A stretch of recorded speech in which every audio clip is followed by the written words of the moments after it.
What's up, y'all? Robbie Falk here on Talkin Dawgs. We are finally back, and I have a special guest today. My new puppy dog, Ruby, Australian Shepherd, and Natty wants to jump into. And she just joined us the other day, and she wanted to come upstairs and see me before I started. So I just wanted to show her real quick. Mwah. All right. I'll bring her up here. Thank you. I'm just trying to keep safe. Okay. All right. So now that we have that out of the way, let's talk a little Mississippi State sports. A lot of exciting things coming in the next week or so for Mississippi State. We are 12 days away as we speak from Mississippi State's opening kickoff against Eastern Kentucky. And we go into that ball game, we go into game week not really knowing a whole lot about this team. Quite frankly, we don't really know what this team's going to look like. We know that there's a lot of players to replace. There's a lot of production to replace, and in a lot of cases, that's a good thing for Mississippi State. The offense was really bad last year. The defense struggled at times. I know the numbers said otherwise, but the defense wasn't great for most of the year as well. You got a new staff, you got new energy at Mississippi State. So a lot of that is good. There's a lot of good in that. You got a brand new fresh start for Mississippi State with Jeff Lebby, but a lot of it is a lot of the unknowns could be bad, and we won't know about that until we get through the season for Lebby and company. And I guess that's. I'm sorry, this is kind of like the thing's like broken. So I don't know. I would like to do this on my phone, but until we get a certain amount of subscribers, I can't do it through my phone. I have to do it through my computer for whatever reason. So even more reason for you guys to subscribe to this channel if you aren't already. And we're going to be much more frequent with what we do here on YouTube when the season gets started and we get back into a routine. We'll be back to doing what we did the last couple of years, and that's Talking Dogs just about every week through baseball season. So subscribe to this channel if you haven't already. That's a quick plug there. And also go subscribe to Maroon and White Daily. I think we have a good deal going on right now. We'd love to have you over there. Great stuff coming during the season. Football recruiting obviously is full steam ahead as well for Mississippi State. And we still have some insider notes that we're getting, the little bit of information we're getting from camp. We got some notes for you to check out as well, whether that be from the scrimmages or what we're hearing at practice and things like that. So please go subscribe. We'd love to have you. But back to what we were talking about with Mississippi State this year under Jeff Lebby. I think that Jeff Lebby is a really good hire for Mississippi State. I really like the direction that he's leading this program. He's a guy that I've been really impressed in the fact that he's running a program for the first time, but it seems like he really has everything in mind on how he wants to run a program, and he's had this in mind for a long time. He came in with a plan.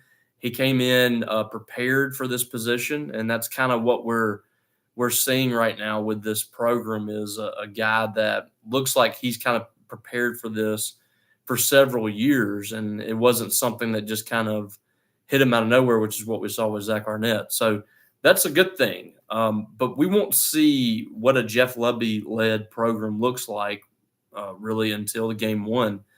We saw a little bit of it in the spring when they were able to go out and have the spring game, and I thought that they performed really well. I thought the offense was really exciting. In the short amount of time they were able to implement their offense, they were really humming. We saw some really good things from Blake Shapen, from Kelly Akari at wide receiver, Kevin Coleman, some of the running backs. And you should expect that that's only better now that they've had the summer workouts and they've been able to implement the offense further in the fall. I think you should expect that offense to be more of a well-oiled machine. Will it be? We won't know. We will find out next Saturday exactly what that group looks like. So it's very much an unknown at this point when it comes to Mississippi State.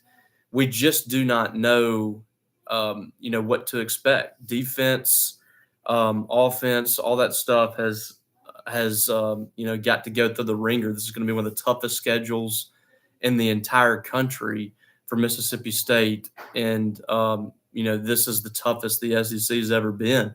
You have 16 teams now. You've added Texas. You've added Oklahoma. You don't have Alabama on the schedule or LSU or Auburn, but you're rewarded by playing Georgia, Texas, and Tennessee. And you're playing 4 top 15 teams on your schedule this year. So it's not going to be easy. And we talked about it on Thunder and Lightning today. And you can listen to that later tonight or tomorrow, whenever that may be, whenever Brian decides to put it up. I don't know when that's going to be. But the expectations for Mississippi State, they should be, I think, set at a bowl game. And maybe 7 wins would be the absolute ceiling in my mind. But it just goes beyond that for Mississippi State. If you're a fan of Mississippi State this year, I don't think you focus solely on, this team getting to a bowl game. And I definitely don't think you focus on what Ole Miss is doing. That's what we talked about today. It's going to be very frustrating for Mississippi State fans this year because this team's going to have some struggling moments. And Ole Miss is going to be very good this year. That's going to be a team that should be in the playoff. And they are right now ahead of Mississippi State. If you are focusing on Mississippi State being better than Ole Miss or Mississippi State needs to be in the playoff this year, you are going to be heavily disappointed. And you're probably going to be wanting a new coach by the end of the year because they didn't reach your expectations. Mississippi State has got to have some stability at this point. They've got to have a guy that's going to be in here for 2 or 3 years. It's going to be able to recruit his own guys. It's going to be able to put in his offense and do things his way. You cannot continue to have this turnover that Mississippi State's had since Dan Mullen's left. And some of that is just bad luck. Mike Leach passing away was just an awful event for everybody involved, everybody in college football, certainly his family. And for Mississippi State, the repercussions of that, of their head coach passing away is – you have a up year that you had coming up, and you weren't able to take advantage of that because you had a complete turnover with what Zach Arnett was doing. So Mississippi State now needs somebody to bring them some stability, and they need another Dan Mullen here. And the hope is that you are going to get another Dan Mullen and Jeff Lebby, and we will find out for sure if that's the case. And I'm really excited to see what comes from Mississippi State here over the course of the season. I want to see exactly, what this program is going to look like under Jeff Lebby. And, we'll find out pretty soon. Eastern Kentucky coming up next Saturday. I can't really gauge the excitement of the fan base. I don't know where things are for this fan base going into that. So that's going to be one of the most interesting things to me is what's the crowd turnout in game 1? After the game ends, what's the pulse of the fan base? What do they think of Jeff Lebby? What do they think of the program moving forward? So I'm really excited to see how that all transpires for Mississippi State over a full season. And again, I just don't think that just going into it and saying this team needs to win 8 games or this team's going to be competing for the playoffs is going to be a wise decision for Mississippi State fans. Watch this team, watch how they're progressing, and if you can logically look at it and say, hey, I think this team's getting better. I think Jeff Lebby has something here.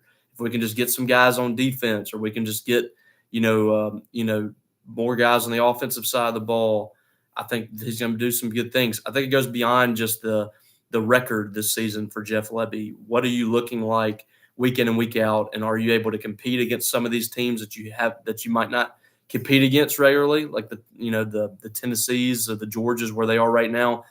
Can you stay in that ball game? That's kind of what I'm looking at this year in regards to Mississippi State. So if you guys have any questions, throw them in there. I mean, looks like it's a little bare tonight. I kind of threw this on everybody last second. I haven't been doing these, so I'm trying to get a little more active into doing this so we can expect to do it every week. So we'll see, how that goes throughout the season. But might be a relatively quick one tonight if you guys aren't wanting to talk or anything. But we'll do some questions and comments. Cubby Walker, Mississippi State women's soccer is impressive. They are. I've been really impressed with the soccer team. And I mean, I'm telling you, what they've done the last few years has really been remarkable. James Armstrong, obviously, great background in soccer, guy with an English background. I don't know what coaching in this country is like as far as college soccer. I don't know if who's the best or whatever. I just don't really keep up with it as much. But you bring in a guy that obviously has that background coming from a country where soccer is king, and he has changed the culture there. Mississippi State's 11th right now in the polls. They had basically the best season in school history last year. They're trying to build on that this year, and I think this could be an even better season for them. So if you haven't gotten out to the pitch to watch them, go see them. Fun team to watch. I've watched a few of their games lately and last year as well, and I think that it's just going to be a really fun season for them. Robert Hill, how about Lamonis and company closing so good in the portal class? Yeah, it was kind of a tough portal haul. They had some guys I thought, if they could just have added a couple of more impact bats and maybe even been able to convince David Mershon, I think that these portal additions would have been fine. But you're relying on guys that are more role players now, and you have very few impact players. And then you look at the pitching staff, and there's some issues there as well. So I don't know. It looks a little scary for me next year for Mississippi State, but we'll see. Kobe Walker, do you think State can land Tyler Lockhart? That's the linebacker from Winona, 4-star linebacker. I do. I still think in the end Mississippi State lands him. Right now you're dealing with a kid that I think he really enjoys recruiting. He really enjoys that process. Committed to Auburn. I guess it was – when was that? It was early in the spring, I think. And as some of you know, his brother's a freshman at Mississippi State. His best friend is also at Mississippi State, and they're both freshmen. And so in the end, I really do believe he will join them at Mississippi State. But right now, it just seems like he's really caught up in recruiting. I think Mississippi State still has his attention. It's really a 3-team race at this point with Auburn, Mississippi State, and Ole Miss. I think in the end, Mississippi State gets him. But right now, just not ready to commit to Mississippi State for whatever reason. Bryce Hall, what's the news on Cameron Sparks? Seems like State's made a pretty big move with him. He's going to be visiting pretty soon, so we'll see what happens there. They're in the game with him, so we'll monitor that. Paul Jones is on top of that. He's been talking to some people about him. He's talked to Cameron, I think, as well. So just kind of a wait and see. Tom T says he's excited, but he can't speak for anybody else. Yeah, I think a lot of people are excited. I think a lot of people are just kind of in wait and see mode at this point. They're just kind of waiting to see how it turns out. Switchboy 13, thoughts on who the second string quarterback is. I don't know where things are there. I've heard good things on Chris Parson. I've heard conflicting things on Chris Parson, to be frank with you, but I've heard some good things on him as well. I don't think Michael Van Buren's ready just yet. If he's thrown into the situation, it's not great. It's not a great development. Chapin definitely needs to stay healthy. I don't think you feel great about either one of those guys going out there right now. And that's okay. You have a second-year quarterback that's only played in, I think, 2 games. Chris Parson played in 2 ball games and redshirted last year. And then you have a true freshman who's been here since the spring but has never played college football before. Relying on either one of those guys would be suboptimal at this point. You need Blake Chapin to be healthy for Mississippi State to get to a bowl game, I think. If he isn't healthy, if he gets hurt, then I think your chances of making a bowl game are significantly less. So, I think a lot is riding on Chapin. But if I had to guess, Chris Parson would be the number 2 guy right now. And then Michael Van Buren, not that far behind him. But, yeah, Chapin is the unquestioned number 1, and you need him to be healthy. Rodney Rhodes, who would you predict to lead the team in rushing? I think it's going to be Davon Booth, but, man, that's another position that there's a few positions where I just do not know what's going to happen. And I've heard so many different guys in the mix there, which I think is a good thing. There's a lot of options there. It's kind of like what Switchblade said. where you're relying on Blake Shapen. I don't think this is the case at all at running back. I think there's probably 3 guys that I would feel are capable of being your leading rushers, and a 4th guy could definitely be in the mix there too. But I think Davon Booth definitely is a guy that could be that, and Johnny Daniels as well. And then Kevon Lee and Jeffrey Pittman, I believe, are also going to be in that mix. I think you can put either of those 4 guys in there, and you're going to have a chance to have, um, impact running back, a guy that could get you in the end zone. A guy, I don't know if all 4 of them can break a big play, but I definitely believe Devon Booth and Johnny Daniels can do that. And then the other 2, I think, are perfectly capable of giving you 18 rushes in the ball game, 18, maybe even 20 rushes. I think those guys are capable of doing it. So I think State's in really good shape at running back. I like what they have there. Jesse Brewer, who's going to punt? Probably going to be, if I had to guess, it would be Zachary Haynes, but it could very well be Nick Barmira. That's been a hotly contested battle. Nick Barmira is a guy that Mississippi State brought in from UCLA to kick, but he can also punt, and I think he's capable of doing that. I would imagine he's probably going to be your kickoff specialist. He's going to be the guy that kicks off for you. But like I said, if he needed to punt, I think he can do it. I'll put my money down on Zach Haynes right now, but another position that we just have not seen anything of to know. We're going in blind on a lot of this stuff. We've talked to sources on some things. We've talked to players and coaches about some stuff as well, and we can go from that, but it's very difficult to figure out. So, we're going to find it all out in game 1. Nick Graham, thoughts on Davon Booth? Like him a lot. I haven't heard a lot about him in camp, which is kind of strange. But I think at the end of the day, whether that be early on in the season or middle of the season, whenever, I think he's going to be your lead back and probably your more capable back of busting a big play.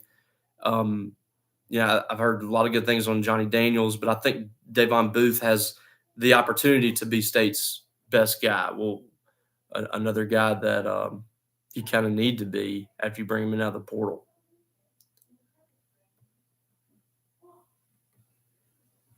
Kobe Walker State needs to put up 50 on Eastern Kentucky. Yeah, I think that first game needs to be a really impressive showing offensively. This is Dan Mullen's Jackson State. In 2009, you had basically dating back to 2001, you'd have basically 7 years of mediocre to awful offense. 07, that year was a good year for Mississippi State, but the offense wasn't good.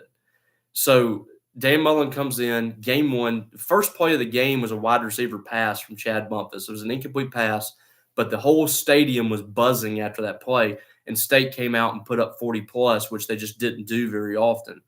You need to put up 50+ here. Jeff Lebby needs to bring an exciting game plan, first game, airing it out, whatever, big plays, whatever you're going to do. You need to come out and put up some points right away. And that's what I'm looking for in game 1 against Eastern Kentucky, see if Mississippi State can put up some big points. And you might not learn anything long-term from that, but you're supposed to beat them badly. So you might not learn much from that, but you still get a little bit of excitement within the fan base. You start to show off your offense. If you come out and put up 28 points, nobody's going to be excited about that team moving forward. So it's really important for them to have a really big offensive ball game there. And I think they will, but again, we just haven't seen enough to know. Robert Hill, which wide receiver do you expect to lead State in receiving? I'm going Kelly Akari. I think that's the most obvious choice. He was a 1,000-yard receiver last year at UTEP. I think he's capable of doing that here. Been a little banged up in camp. I think he's dealing with a hamstring. I don't expect that to be a serious injury, but it definitely is something that's bothered him for a couple of weeks. I think he's going to be back and should be perfectly fine. But, that would be my choice there. Kobe Walker, how's Stone Blanton doing in camp? Doing good. Looks like he's I I expect them to start game one of the leaders of the defense at this point. I think he's going to be one of State's leading tacklers if everything goes well for him. He's come in and just really handled this well. It's been like he's been here forever. And Mississippi kid, grew up cheering for Mississippi State. It's not a surprise at all, but it definitely is very good to see that he came in, and I mean, he was a captain at South Carolina after just a couple of years. So he came in and immediately kind of hit the ground running and was one of State's leaders fairly early. So that's good. You need him to kind of live up to the hype and come in and help you defensively because you lost two of the best tacklers in the country, and Nate Watson and Jet Johnson. So you need him to step up. You need John Lewis to step up. That's definitely key for them. Robert Hill, where do you think the defense ends up rankings wise in the SEC? I think it's going to be, probably bottom of the league. And I'm not saying that out of, I know that's going to happen. I'm saying that because there's so many unknowns. I can't predict this defense to be good. I just can't. You got a new defensive coordinator in Coleman Hutzler. You got a lot of new faces out there. You're breaking in, a lot of fresh newcomers. It's going to be really difficult for this team to be middle of the pack to better than that. But again, I don't think they have to be. I think this offense, if they're averaging over 30 points a game, I think that the defense just needs to be okay, just not terrible. And if they can do that, I think Mississippi State can have a decent season. But I do think that there might be some major speed bumps for this defense this year just because there's so many new players. So, but I think they're going to be better than a lot of people think as well. I think the secondary is going to be better than people are projecting it. I like the linebackers. I think defensive line is, that could be a struggle, but who knows? Cornerbacks could be a struggle, but there's some talent there. I like Kelly Jones a lot. I like the potential of Bryce Pollock, but I like the safeties and I like the linebackers, and we'll see how they all mesh. Kobe, how the Pittsburgh Steelers going to do? I don't know. I really don't. I think the offense will be better than last year because I think Russell Wilson's a better quarterback than Kenny Pickett. They got some weapons around them, especially if they're able to get Ayuk somehow. So the offense is kind of the thing. I mean, they looked awful the other day, but it's a preseason game, so I don't really put that much into that. Defense should be solid. I don't know. We'll see. Mike Tomlin has never had a losing record, so I'm not expecting that. I would love for them to contend for the division. And then go from there, but who knows? Robert, curious if returning talent on defense really limited our options at DC. I don't know if it was that or just, first-time head coach. I think that was probably the biggest thing is you have a first-time head coach. He has connections, but not to the point where he was able to pull a sitting defensive coordinator. And I think that was kind of the issue. But I've heard good things about Coleman Hutzler. I mean, let's be real. I mean, he's worked under some of the great defensive minds in college football. So he must know something for those guys to put him on their roster, on their staff roster. So, we'll see what happens with him. Nick Graham, do you see Creed Whittemore breaking out this year? I think it's a possibility, yeah, for sure. He's another guy that's had a really good camp. People talk well of him, very high IQ. So it wouldn't shock me at all. Derek Millsap, I think the defense is the biggest unknown. New players, new staff, till they play, nobody really knows. 100%. I think that's really Mississippi State football this year in a nutshell. I think a lot of people are down on them just because there's so many unknowns that you don't really know what to expect with this team. So people would just kind of by default put them at the bottom of the league, expect them to win 3-4 games and just push them to the side. So until they actually get out there and do it, none of us can speak with any kind of certainty on what this team's going to be. Rodney Rhodes, who do you see being the best rookie QB this year? Guessing you're talking about football. NFL to be exact. I think it's going to be Caleb Williams. I've been impressed with him. I don't know if it was just watching Hard Knocks or what. Every time I watch Hard Knocks, it doesn't matter if the team sucks or not. I think that team is going to be legit. Like every time I watch that, whatever they do on there, they make that team just look like destined for the Super Bowl. And I feel like we finally got that with the Lions. The Lions have been so bad for so long. They go on Hard Knocks, and I just like fell in love with Dan Campbell, fell in love with that team, and all of a sudden, at 2 years later, they're in position to go to the Super Bowl. So I don't know if it's that, but I'm really impressed with Caleb Williams. He's got the skill set, one of the more skilled quarterbacks in the league. That would be my pick. Jaden Daniels got named the starting quarterback for the Redskins today. The Commanders, I guess. So I'm interested to see what he does. But Caleb Williams is my pick for now. Nick Graham excited to see what Travion Williams can do if he can stay healthy. Yeah, and that's the key. You got to stay healthy. So that's kind of been the issue for him since he's been here. All right, any more questions?